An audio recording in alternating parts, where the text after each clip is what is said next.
Welcome everyone to today's webinar. Thank you for joining us for the next generation of the world's best QMS. That would be ETQ's Reliance NXG. My name is David Isaacson, and I'm joined today by Sam Maxim, who is our product manager for Reliance NXG, group product manager, and she will take us through NXG and its latest capabilities. But before we get that, I just want to talk about the logistics for just a moment. Today's webinar is being recorded, and you will be able to ask questions of the presenters, of myself and of Sam, through the Q&A box in the webcam. I mean, in the GoToWebinar widget on the right-hand side of your screen. Are you on the Sam? Have you moved the slides? Yes. Okay. So as you can see in today's agenda, we have a full set of information we'll be providing for you. The first thing we'll go through is a quick introduction of ETQ, and then Sam will get into a number of different topics around some of the challenges that are facing quality management today, and talk about how ETQ and ETQ Reliance are focused on supporting that. A few things about ETQ that I just want to mention. First of all, we do have the market leading product when it comes to QMS. That would be ETQ Reliance. It is a cloud native QMS, meaning it is all in the web. You just need a browser to get access. You can access the system anywhere, anytime, assuming you have the appropriate rights to get access to the system. It is an award-winning solution that has been a leader in the G2 space, as well as a number of other awards. The reason that you see such a strong solution from ETQ is that we have a long-term experience with quality management. We've been in this business now for 30 years, providing solutions to our customers across dozens of industries, taking advantage of that cross-industry learning. We have over 700,000 users who get access to the system on a regular basis, and those range from expert users and administrators who are configuring new applications for their own users, as well as the occasional user who just wants to get in and get some information or do some quick training on a particular topic. So it spans the gamut of the types of users that get access to the system, and it's a really strong customer experience because of that we've leveraged this cross-industry and cross-user experience to provide a best practice solution to our customers.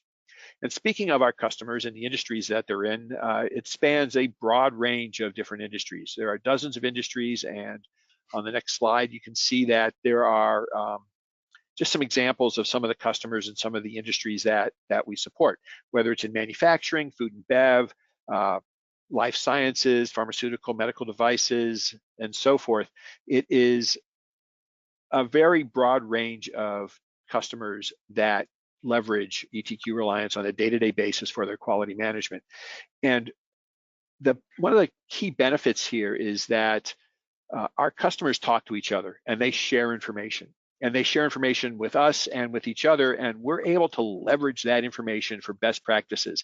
You're not slotted into any one vertical in terms of the best practice learning, and so that allows that cross-industry fertilization to take place and brings more value to our customers. So with that, I'm going to turn it over to Sam now to take us through more detail on ETQ Reliance. Over to you, Sam. All right, thank you, David. So hello, everyone. I'm Sam Maxim. I'm the group product manager for NXG. And I want to talk to you a little bit today about some of the challenges that we're facing in the quality management space and the safety management space, and how the market is kind of shifting in the future, and how ETQ's Reliance next generation platform can help you bridge that gap. So right now we're navigating a pretty complex world. None of this, I think, will be anything that is new or surprising to all of you. You're all quality experts, but quality is about risk management and mitigation, and that's really hard to do in a world where we're constantly having to deal with the unexpected. We're constantly having to deal with things that are impossible to plan for. The obvious elephant in the room is the pandemic. It's upended supply chains, it's upended how consumers are engaging with the market, which is upended, how market pressures are changing. And these are all things that we need to try and plan for and mitigate, because that's really the cornerstone of how a quality organization is going to drive quality throughout their business. And so how do you plan for these things? And a lot of this comes with how we handle facing the unexpected. I mentioned a few of these, but there's even more on the organizational front. We're in the Great Resignation right now. People are leaving for a variety of reasons. People are getting sick. People are deciding to change industries. And between that and differing consumer behaviors, it's really changed how we're trying to manage things. It's really changed whether a business can even meet their needs. And so we need to figure out how to face the unexpected. This is probably something that every business is really focusing on, no matter what their industry is. Some have to find new models or ways of doing things. The airline industry is one that's really hard hit by the pandemic and not one that's coming back. And it's been a boon to others. There are other industries where, I don't think manufacturers of toilet paper or paper towels would have thought that there would be this outrageous surge, and they had to deal with supply chain issues for months in a positive way. I mean, it was a revenue positive disruption, but a disruption nevertheless.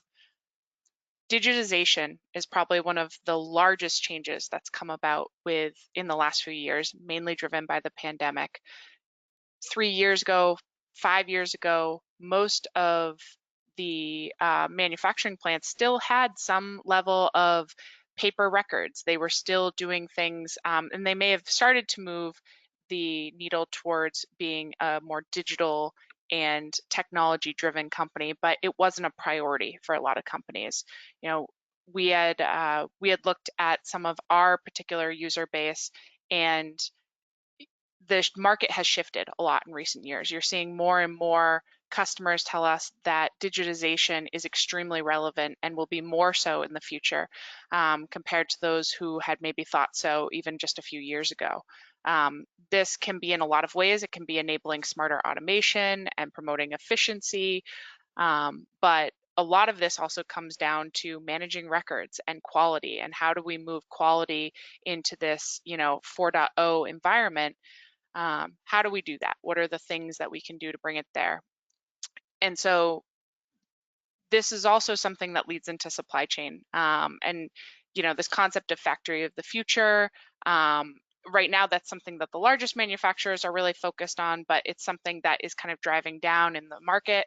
How will we be able to look at all of these items and realize the visibility and the productivity and efficiency that we need to get to a good quality organization? How do we see the issues that we're having in each of those spaces, and how do we fix them? And so the future is really pushing more towards this kind of idea of resiliency, redundancy, scalability, so the ability to more rapidly change. And I know that quality is not a space that has typically been an early adopter of some of these things, because there's risk associated with doing this.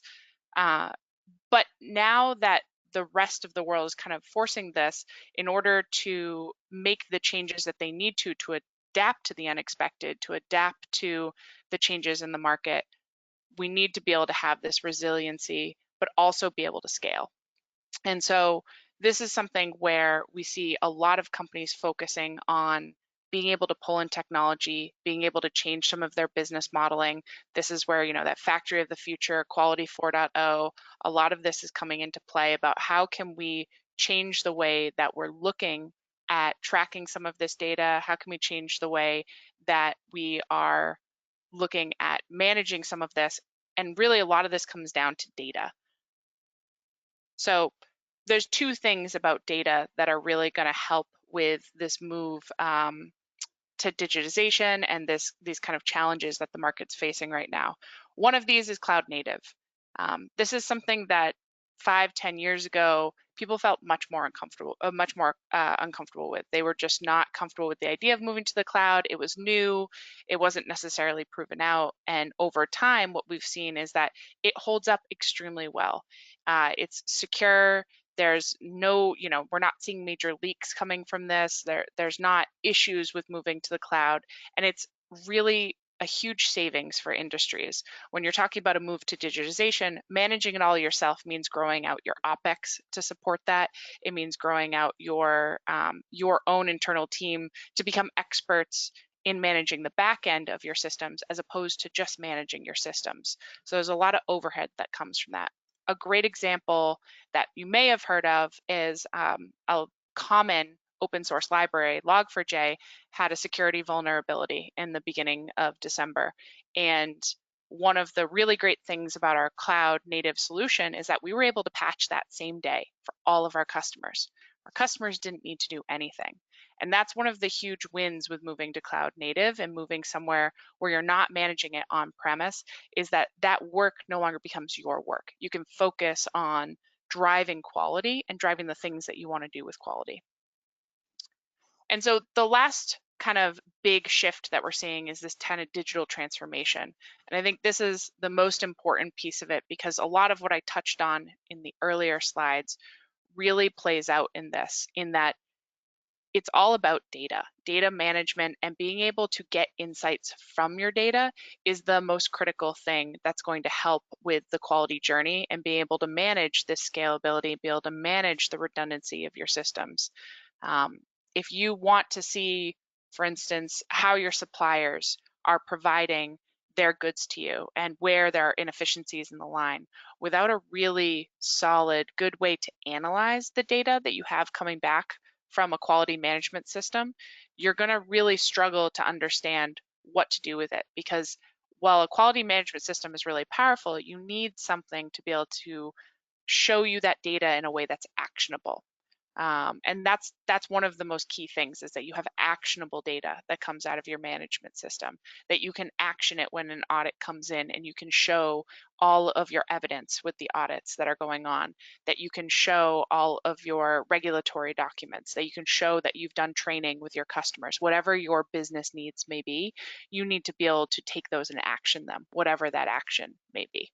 And this is a place where we actually have a really great offering that I'm going to demo, Insights, where we show this data in a variety of ways. And a lot of this is very configurable and has different ways that you can slice and dice the data, and including being able to take that data wholesale and put it in your own BI system. So if you already have a BI system, you don't need to necessarily use ours.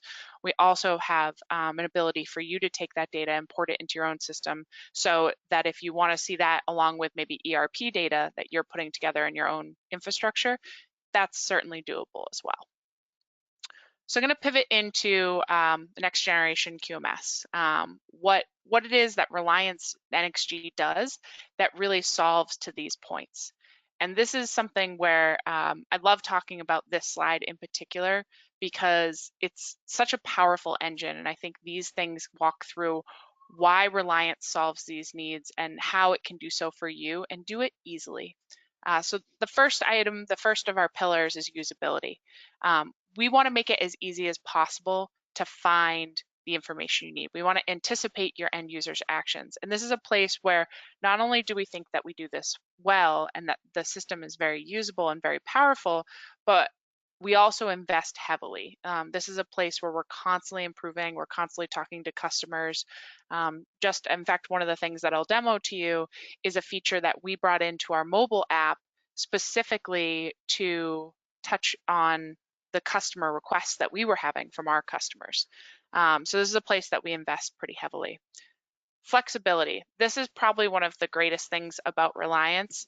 It can do almost anything, which sounds like an overstatement, but we offer the ability, if you really want to be heavy into it, so that it's a very configurable, very complex solution, or it can be an extremely simple solution with almost no configuration and almost no complexity to it. It's entirely up to how you choose to use the system, and it can do everything in between.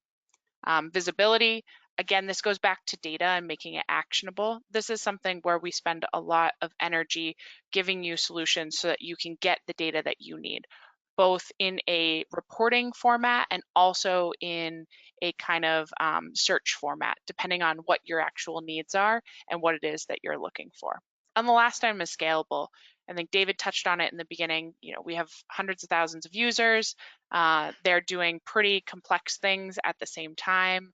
And we have the ability to kind of scale this out. By using cloud technology, we give you the ability to scale without you having to do it on your own, which is incredibly difficult. Having been in the space for a long time with a lot of our customers, many of whom are 15, 20-year customers, and all started on-prem because that was what you started with back then. There wasn't another option. We've seen their growing pains over time with how to scale with some of these larger user bases. So the ability to give you that scalability without your having to do it yourself is really powerful. So just a little bit more about our cloud native infrastructure. We use a lot of secure, industry-leading software to drive a lot of what we're doing here. We take advantage of over 14 cloud-native services. Many are from Amazon AWS. That is our preferred tech stack. But we also have other tools to bring this on, to bring some of these on and manage them. These are used really to drive, you know, Reliance and improve some of NXG's functionality. So, you know, we use Elasticsearch to enable us to get really speedy results coming back from when you're doing searching in the system.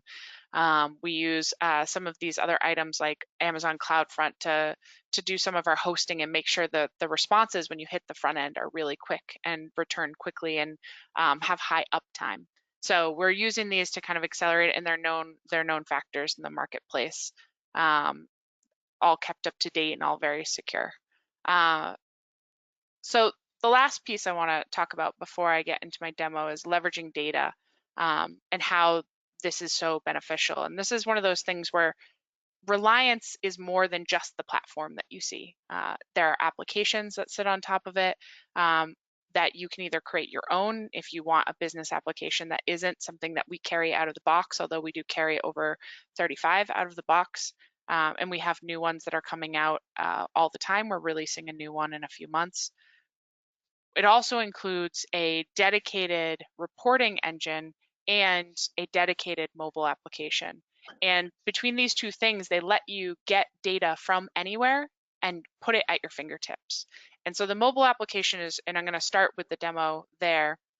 The mobile application allows you to take data literally anywhere. If your users are in the field, if they're in a place with no internet, they can actually still capture data and then just sync it back when they're online. It's extremely powerful, and it's used heavily by a lot of our manufacturing companies, a lot of our airline industries, places where they might be somewhere that doesn't have any actual internet, but they still need to capture something for an audit, or they need to capture an incident that might have happened, or they just need to read a policy. And so these are all use cases that we have where we can use the mobile app. From there, or from the web, we can then take the power of the platform and all of the tools that it has at its disposal to do editing, to do reviewing, to do routing, to do any sort of business data that you need to capture or any business processes that you want to model. And we have out of the box ones, but all of these can be tweaked or edited however you may like. And then from there, I'll walk into how we're taking all that data and actually consuming it. And so we have our insights engine, which has a backend that allows you to actually export all the data, but also offers visualizations for you to visualize how the data actually comes across. So that hopefully is a nice intro into the demo. So I'm going to stop sharing the presentation just for a minute. And I'm actually going to start with casting to the mobile device. Just give me 1 second.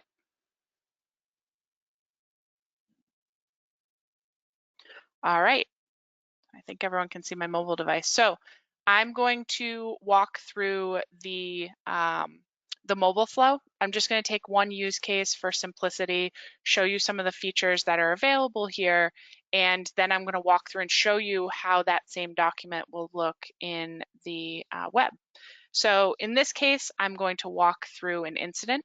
So we're going to pretend we're in a shop floor, and I'm going to select, and I'm going to start a draft of an incident.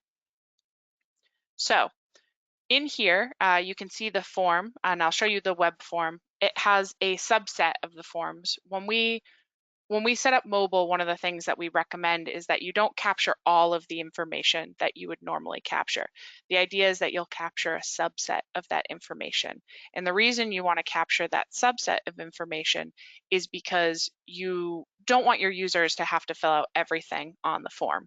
You want them to be able to fill out a smaller amount of data because filling things out on your phone is not exactly the most fun that you can possibly have. So we generally recommend that you only fill out a small amount of data, and that's just for the ease of your users. So I'm going to show you the barcode scanner. So we offer the ability to scan a barcode. So I'm going to scan this barcode over here, and it's going to pull in the text off of that barcode. This is a QR code. This also works with a barcode scanner.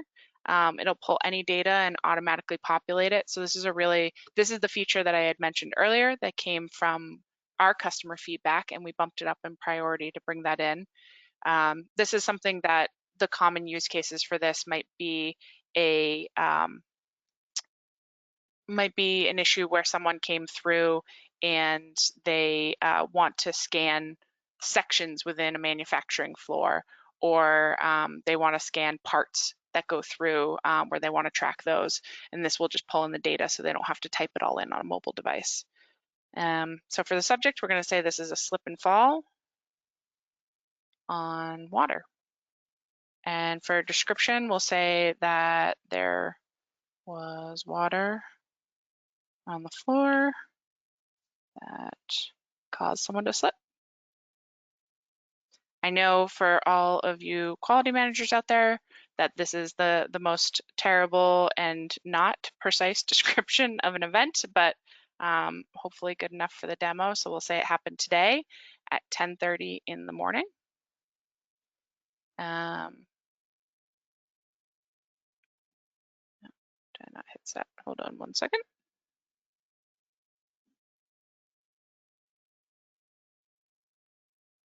There we go. So for attachments, we have the ability to have 3 types of attachments in the mobile document. You can have a picture or something from your gallery. I'm going to take a picture because my gallery is all photos of my children, which probably should not go on this demo. So I'll take a picture of this mug. We'll do an audio recording, which I won't do because that does not come across great in a demo, but you can take audio recording. So if you're recording an incident and you wanted eyewitness testimony, you could record that. And we also have the ability to do a signature. So I'm going to put my signature there. And then I'm going to route this. So I'm going to send this to the next phase. I'm going to assign it a due date of tomorrow, and I'm going to assign it to myself so that you can see the push notification that I will get on this device. I'm going to send that. I'm going to say done. And then once it processes, you can see here that I actually have a notification. So it says I've been assigned an incident. If I click this, it will actually link me back to the same document. Now, obviously, you wouldn't normally send it to yourself, but gives you the idea of how the mobile device works. So it's kind of a full experience for those of your users who might be in the field or might need to want to take something offline. I can easily decide that I want to take an item offline by going in here, and I can download it. And when I download this document, I now have it offline. And so I now have this document available to me offline. It happens to be in a not editable state. But if I had a draft that was offline, I could take it offline. I could make the changes that I wanted to make. And then from there, I could actually go through and determine that actually what I want to do now is I want to put it back online. Once you do that, you could simply take the document, you go back to that screen, you click online, and as long as you have an internet access, you'll be able to actually enter that. So I'm going to disconnect from the phone, and I'm going to bring up the web so I can show you the web experience, which I'm probably logged out at this point, but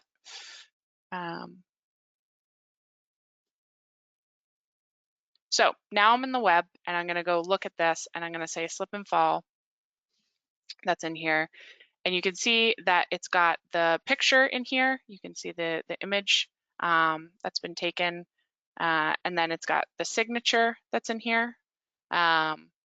So for those items, it comes through, it turns them, you can turn these into PDFs if that's something that you want to do for a PDF. But it has the information all brought in, and then from here, I could send it on to the next phase. I could say, okay, well, now this is ready to go to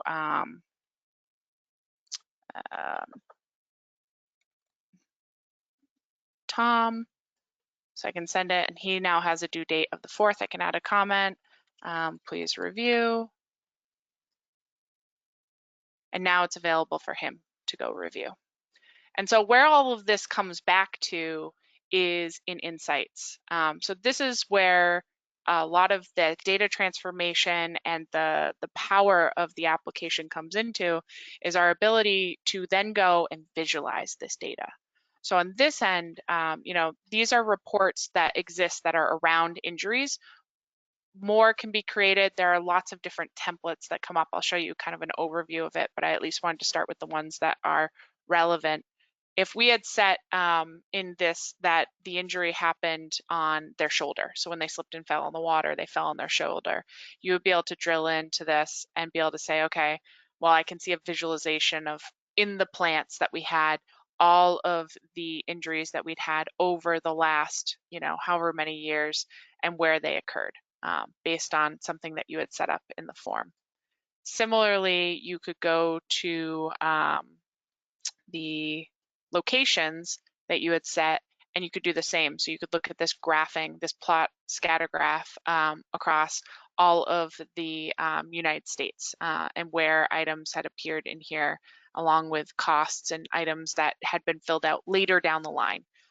With mobile, you don't want to capture all of that up front, but once it's routed to somebody who might be in an office who's managing all this, they would add a lot of this further data, and then you can extract that from here and start to see where your pain points are.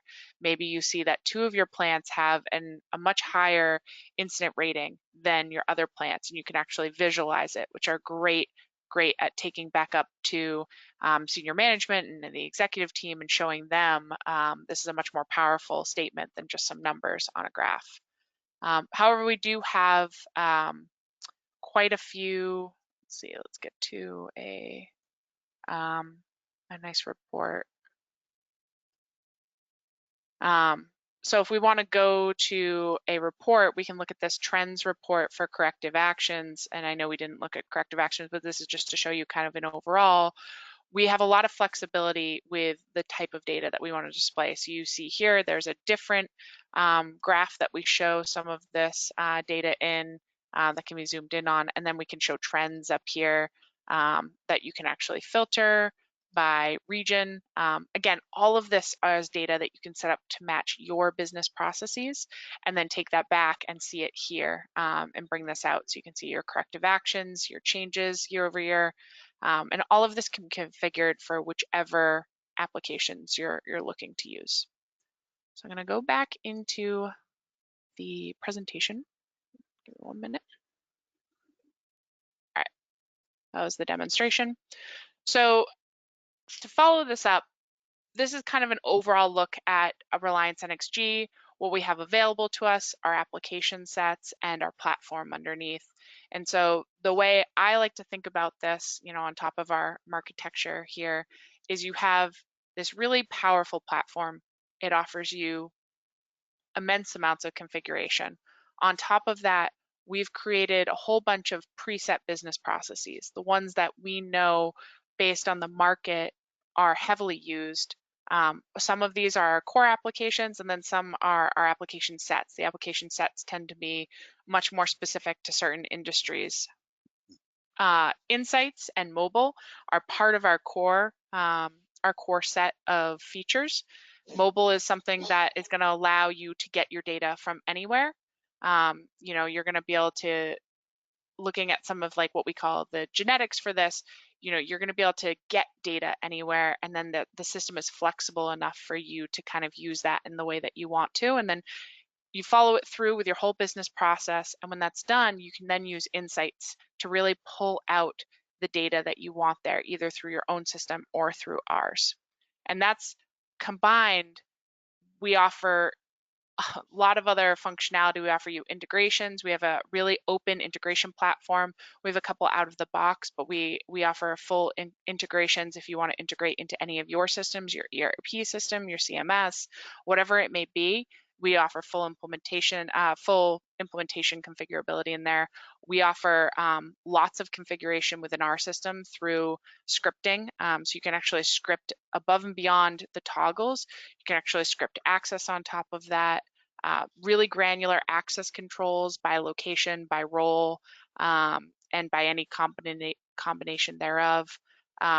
Compliance with 21 CFR, with audit trail and e-signature, and the ability to do delegations and escalations.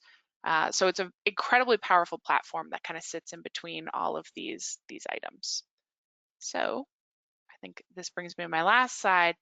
Obviously I'm biased, but I think Reliance NXG really does stand above. It offers you endless amounts of configurability, but it doesn't force you to do that configurability. We have numerous out of the box implementations. Those allow you to do to go live with really quick work. I mean, I think one of our latest customers went live in 4 weeks from start to finish. And that sounds like it might be a lot, but I had a very simple product that we had purchased to help get feedback from customers, and it took us 4 months. So we've really streamlined the process of going live for customers that don't want it, but for those that do, we offer endless ability. And even the customers that don't want a lot of configurability, they always want something to be configurable, and we let you do that. We have really great cloud native technology. That's our own platform. It's not built off another platform like Salesforce, which means we have control over what we're doing and when we're doing it. We have really powerful advanced analytics that allow you to action all of the things that you're doing off of your work. And we've been around for a long time. We know the business, we know the space, and we know how to solve our customers' problems. We have quite a few of them who've been with us for a really long time. So with that, I do want to open it up for Q&A, and I'll leave it on this slide so you can see some of our additional resources, but I'll pause there and see if we have any questions. Yeah, that's great, Sam, and it's really exciting actually to see what can be done in a QMS and the breadth of capabilities that exist today in Reliance itself. Before we get into the questions, and just to remind everybody on the call, all you have to do to ask a question is use the GoToWebinar widget on the right-hand side of the screen, and we'll see that. But I just wanted to play a little bit more off the flexibility, and one of the things that we see with customers is that some of them have over time become more complex, some of them less complex. If a customer really just wants something out of the box, leverage those best practices that we've built in from all of our experience. What is the real level of effort? What do you look at there? So the level of effort, like I said, can be really short. One of the latest customers, it was, I think, 4 weeks, I think, from start to finish. They did not do much. They did a very light amount of customization. Now, the customization they did want to do is one that we see very commonly. They do location. They wanted to set up their locations. They wanted to set up some business rules around making sure that their users at different locations couldn't see information that wasn't relevant to them. They went live with document control. They did touch some of the flow in there to make sure that they added some of the fields that were relevant to them specifically. So they added some fields, and they changed a couple of the names of fields, but relatively simple. 4 weeks for enterprise software to go from nothing to rolled out to your customers is really quick, and we're constantly working on that. One of our metrics that we track within the product team is time to value.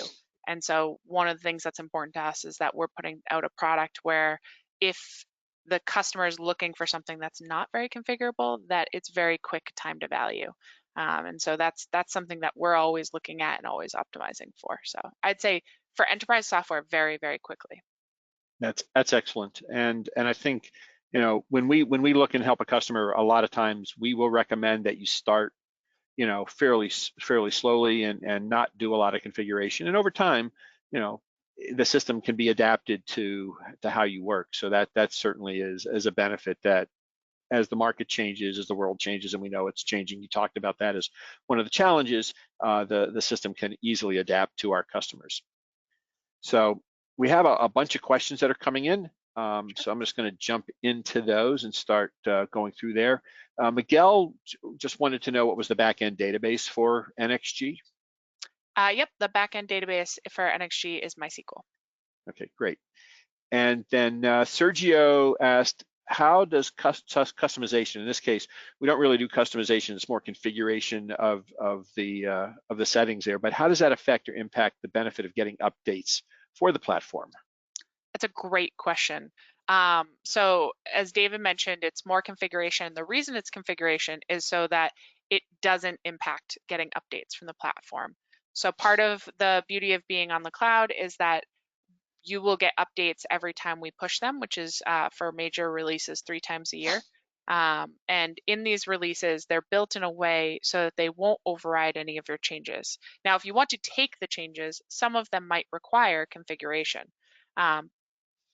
In cases where it doesn't make sense for it to, we're able to make that available just by standard. So for instance, when we're adding features to an end user functionality, like a global search, if we're adding more filters to that, there's nothing you'll need to configure to make that available. That will just become available with the release. For other items that we're offering, like the barcode scanner, that's something that you would need to update your form to take advantage of. But nothing you've done in your form will stop the update. We've architected our system in a way so that you can do as much configuration as you want, and you'll still be able to get updates without issue. Great. Next question is from Petros, and was wondering about how suppliers can be part of the process, request documents from suppliers, have them go through the workflow. What do you say to that? Also a good question. I did not touch on the supplier portal in this. I probably should have, now that I'm thinking about it, but we do have the ability to have a supplier portal. So you can set up your suppliers in here. It's the same system, but with security so that they're locked out of all of your internal documentation. And so you're able to set up a flow, say you want them to look at CAPAs, or you want them to handle non-conformance. You're able to set up those suppliers through the supplier portal and have them come and access and handle the things that they're assigned to. So they're a limited user that can come in and access the system. And that way you can have traceability through your audits, and you'll be able to see how your suppliers track back through all of these places where they touch into your system. Okay, great. All right, next question from Tina. And there's a bunch of different acronyms she's using in here. Look like they're all like compliance organizations. So basically the question is, do compliance organizations and regulatory bodies support this type of application as supporting evidence of using QMS to capture corrective actions, et cetera? Yes. So I don't know what AABA is off the top of my head, but we're working on right now integrating directly to the FDA for our electronic medical device adverse event tracking. We have OSHA reports that come from their standards within the system. And these are all audited by our customers, are audited by the FDA and OSHA, who use this on a regular basis. And it's the evidence that we provide is completely satisfactory. We would definitely hear it if it wasn't. And in many cases, we're also audited by some of these agencies fairly regularly, and we also pass these audits. So all of this is completely fine. We keep up to date with their latest regulations that come out. So the FDA updates, I mentioned the electronic medical devices. They update the forms that you need to fill out there on a regular basis, and we update that correspondingly. So we both stay in sync with their requirements, and we have a proven track record of being able to go through auditing processes without issues. Right. And just so everybody's aware, we're also support ISO 9001 2015 standards. Thank you. All right, so we look at the next question from Silas. For medical device manufacturers and their complaint process, is there a clear application handling EMDR events? So you just mentioned that. Perfect. I should have read the whole question and. No problem. So Silas, yes, we have. We are in process on building the electronic portion of it, but we do have the form. So we're still in progress on that. That is working. The FDA is a little bit tricky to work with on this. They're not technologists, so it's a little bit slow going, but we're in progress on that development right now to be able to automatically push those changes through. Okay. And then looks like Petros had another question about creating customized analysis and reports. Does it require any coding or database manipulation? So for the, it requires some Tableau skill to do some of these reports unless you want to take them into your BI tool. So it doesn't require coding, but it does require some skill set to do that. We also offer our own engagement services if you want to outsource those. We have a handful of customers who do that. We have a handful of customers who go through and basically do it themselves. And we also have quite a few customers that use our out of the box without too many changes. So it depends on what your usage is for. It doesn't require coding per se, but definitely does require a skill set to do that.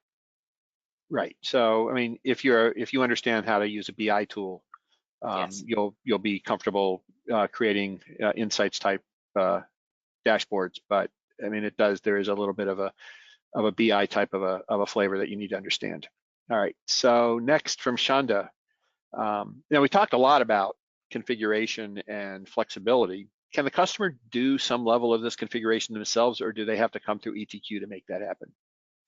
They can do all of it themselves. And as crazy as it seems, I know at least a couple customers who do all of it, everything. Even actually some of the stuff that we really recommend if you want to do that level of customization that you work with us, they do it themselves and they do it successfully. They've also, they're very large organizations that have gone through and done, they've hired people to do that. That's only in the most extreme configuration circumstances. I configure, so I have a degree in English. I configure this system, and I do that. I've done that for a long time. It's really straightforward. I don't do scripting. I don't do any of that work. I have one of my developers very kindly help me if I need to do something to demo for that. But I prep the demo environments myself, and that means setting up the forms, setting up the fields, changing the names. It's really straightforward to do. I wouldn't say if you struggle with technology, it probably is a bit difficult. But I would say if you're decently computer literate, it's a really simple system to use.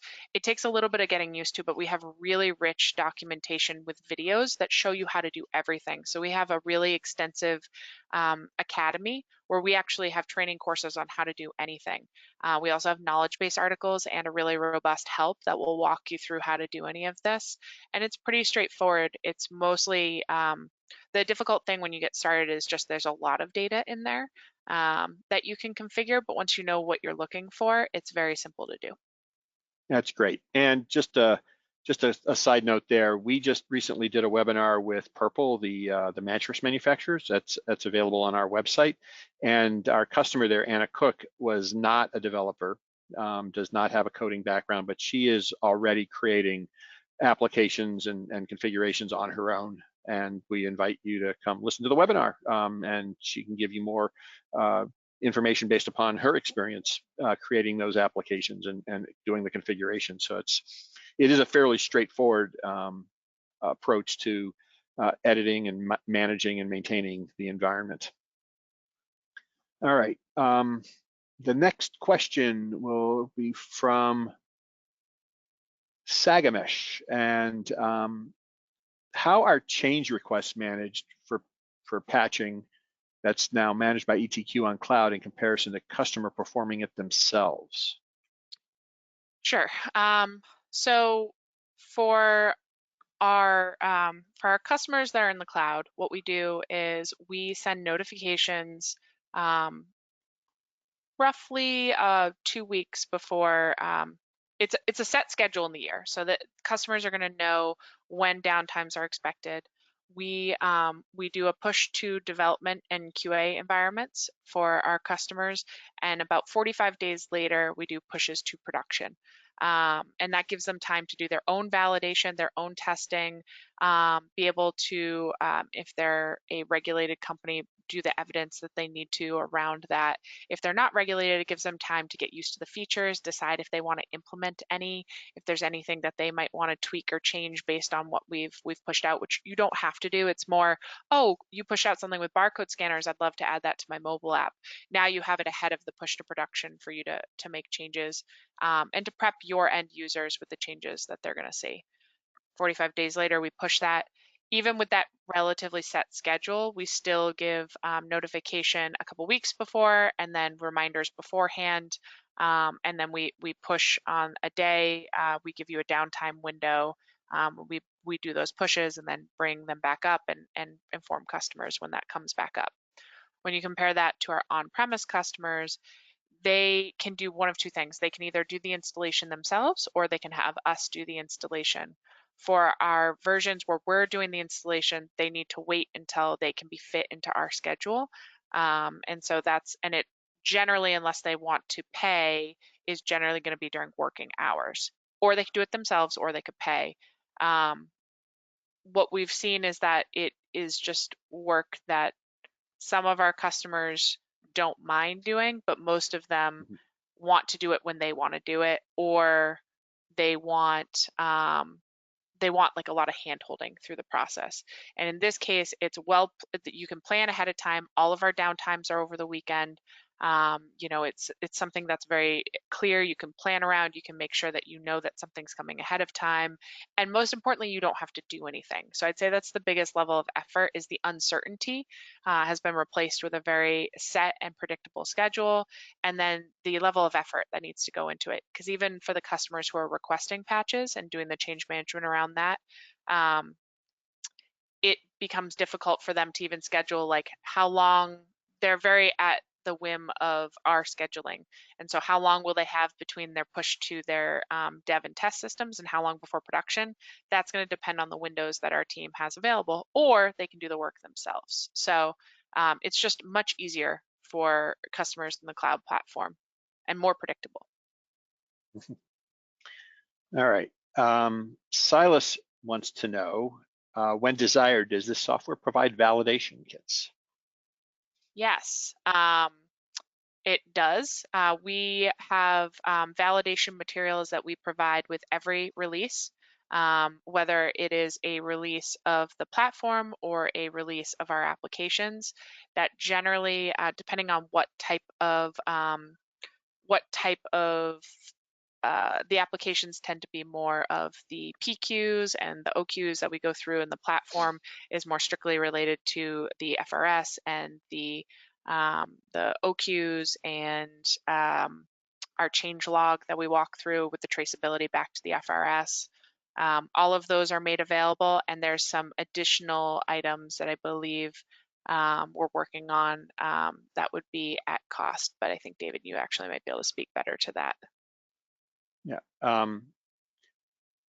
Yeah, we do provide the standard validation out of the box, the kits and the documentation, and then customers are free to do the validation of any changes. We look at a risk-based validation approach, and so they can do it themselves, or they can certainly contract with our services teams to do whatever level of validation is required.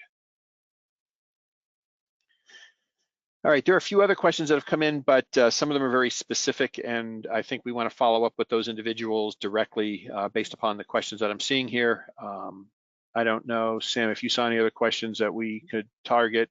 One thing I do want to cover. There was a question. I'm going to go back up in the list here from Miriam, and just generalize that a little bit.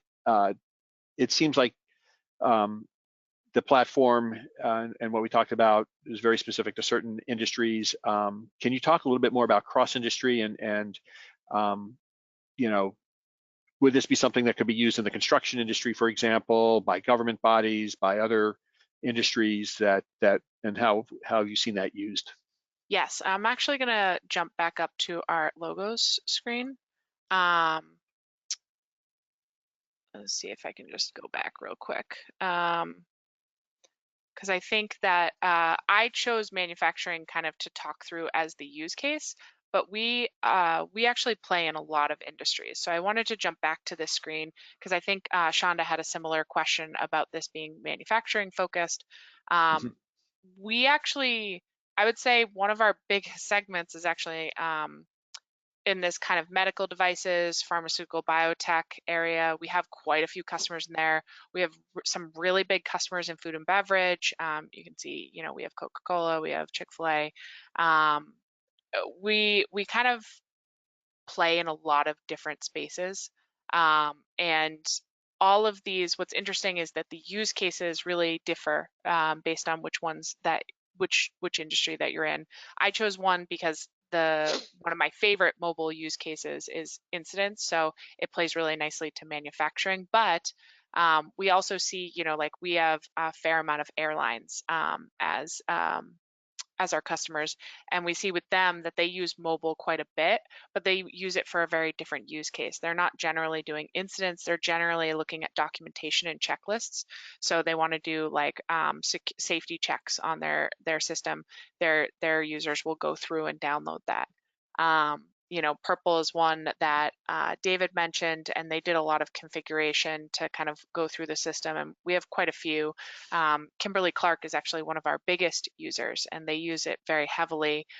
They just use it for very different things, supplier management, non-conformance in their goods and in their parts that they get. So we have part of the solution sets and what we offer are really driven around what industry are you in and what have we historically seen as best practice for you in that industry.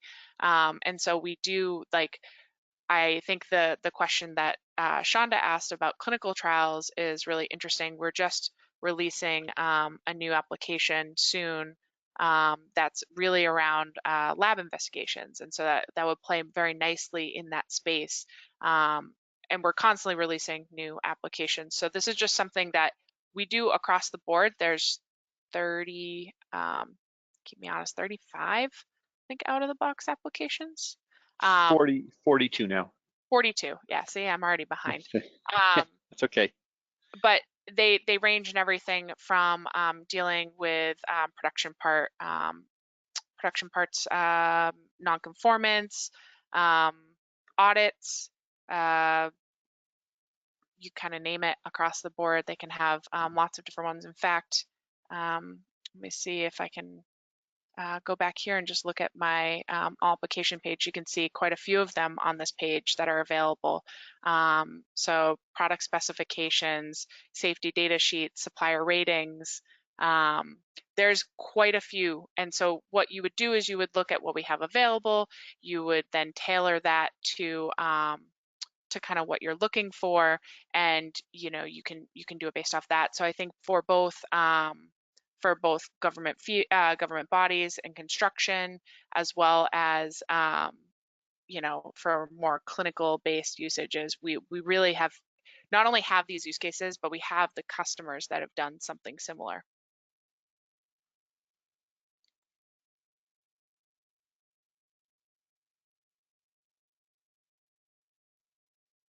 I don't know if Okay. David dropped out. Oh, okay, you're still there. No, Good. I'm here.